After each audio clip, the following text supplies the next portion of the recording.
This next topic, this next conversation is for the caregivers, those who take care of aging parents, children with disabilities, or other family members in need. We see you, and my next guest gets you. Host of the Lisa Show podcast, Lisa Valentine Clark believes we need to have caregiver conversations more often because it affects all of us, especially women, our health, our finances, and the role can come on rather unexpectedly. Lisa, welcome to Studio 5. Thank you for having me. It's always a treat when we get your bright light here, sister. And you did a beautiful 10-part series on the Lisa Show dedicated to caregiving. We thank you for that. Thank you. This became kind of a professional meets personal crossroad topic for you. For those who may not know, can you give us a quick summary of your personal experience with caregiving? Yeah, I mean, I'm the mother of 5 children, so caregiving has been a role in my life for a long time, but unexpectedly in 2016, my husband was diagnosed with ALS, which is a neurodegenerative terminal disease. And so I found myself a caregiver for him. And then most dramatically during the pandemic, when we couldn't have any outside help, I took care of him. He ultimately passed away in June of 2020 while I had 5 children at home. So it was an intense caregiving situation. That was a layered caregiving. Yeah, and I thought, oh, I'll never talk about it. And here I am, and I'm like, we have to talk about it. Well, you said that during your caregiving experience, you felt like, quote, you could never catch up, be enough, or get enough help, and yet it was transformative and one of your dearest life purposes. And I think that those words are so beautiful and they're so relatable, and it sort of highlights the complex nature of a caregiver. Like, you would have no one else doing that. You wanted to be the one there for him, there for your kids, and yet it's hard. Yeah, there's only 24 hours in a day. Yeah. And you're only one person. And usually it's never one thing, right? It's not like you're just taking care of your, in my case, dying husband.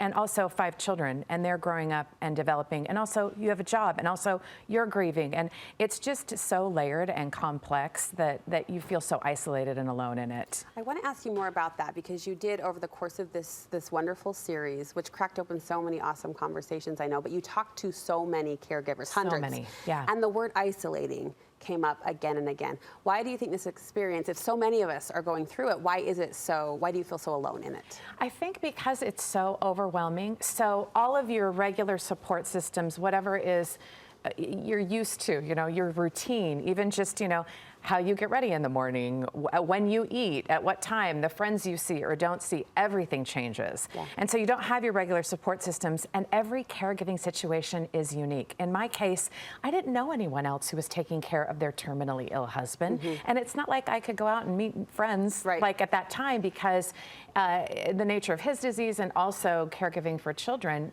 the needs are constantly changing. Every day is different. And so you are isolated. People look at you differently. They talk to you differently. They're like, oh, hi. And you hear it in their voice. You hear it in their voice. People, avoid you because they don't want to think about bad things. I mean, it's quite intense. Yeah. And there's no way we can summarize the amazing conversations you had. We'll push people to your podcast to catch up on the full series. But I'm curious to know, was there one standout takeaway? This is asking you to boil down, I know, a mountain into just a molecule, but is there one takeaway that as friends, as support systems on the outside, we can show up better or be be a support in that space? Absolutely. There's one thing, and I know people are good and they want to help. Don't ever say, just let me know if there's anything that I can do for you. Yeah. Because that's putting the more work on the caregiver to go, okay, if I were just more organized, then I could think of something that they could do. Just do it. Just do it. And if it's small, if it's big, and based on like what you're good at. I had a friend who knew that my husband was becoming more isolated and had to sit in his wheelchair for extended periods of time, obviously. And so she would bring by flowers, fresh flowers, so that he could look at it.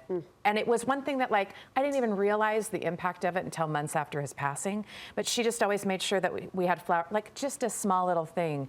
We overthink the costs of caregiving are intense, and we think, well, I don't want to just give you money, but money can buy expensive adaptive equipment. It can buy extra caregivers and help, things like that. So that hesitancy that we have to like intrude just intrude a little bit. Push past it. Just push past it. Almost 20 years ago, I interviewed two neighbors, and I speak about this experience quite often because it impacted me that significantly. But one neighbor, they were acquaintances, as neighbors are. But one neighbor was diagnosed with cancer. The other neighbor didn't know what to do. Anyway, showed up in some really unexpected, beautiful ways. But what she said to me was, I've learned that if you're the person that says, "What can I do?" you're already too late. Yep. Like if you're asking that question, It's true. just jump. I love how you say, "Just intrude."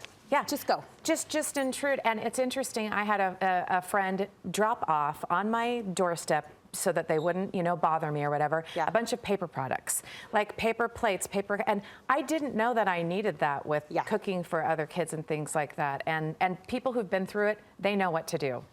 So show up in all the ways that you can, in any way that you can.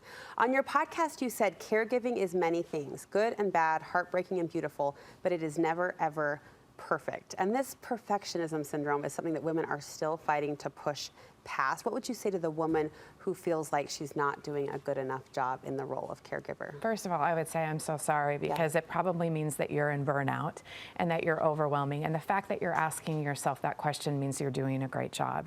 Perfectionism, although we may think it comes from a good place, is really selfish because it is focused on control.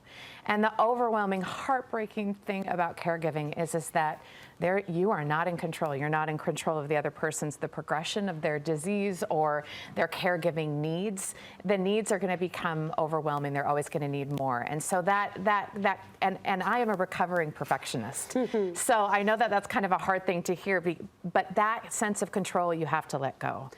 What did you learn, Lisa, about burnout? You use that word that is so frequently and importantly discussed around this topic, but do you find burnout is inevitable, or is it something as a caregiver you can prevent? I think it depends on the situation. I didn't know the term caregiver burnout until I was on the other side of it. And it's something that I had to really grieve, that I wish people talked a little bit more out so that I was prepared for it. Okay.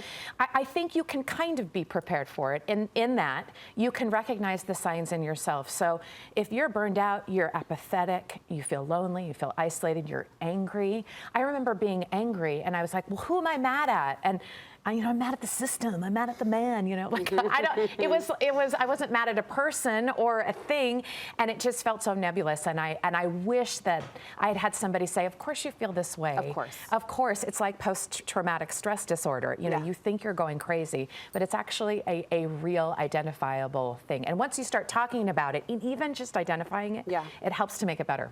Well, I know you went through kind of the practical resource list on your podcast. It was just so comprehensive. It was so well done. So we'll encourage people to listen to Lisa's show, that special on caregiving. I don't mean to put you on the spot, sister, but if I can, I know you're a woman of faith. Yeah. What did you learn through this process of researching, caregiving as a topic, as a need? What did you learn about God through that? Or did you have a new lens of... Totally. Yeah. Oh, absolutely. I really, I have always had faith and hope that God is there in the details. My caregiving experience solidified that to me. I believe in a God who weeps with us and who mourns with us and who's there with us. And I got a deeper understanding of really what love is during that whole process.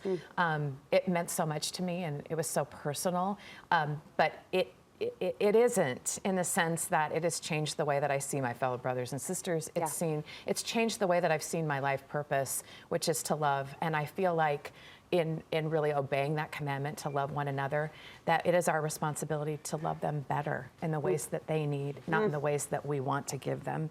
And caregiving helped me to see that. So well said. Thank you so much for letting us learn from you and learn alongside you. Where can we review the podcast? Yeah, so our caregiving series is on the Lisa Show. Wherever you get your podcasts, you can go back and look at that limited series. It's 10 episodes. We're really looking forward to having people be able to find it. It's what I wish I would have had at the time. There you go. What a gift to give forward. Thank you. Always love learning from you. Her light's so good, isn't it?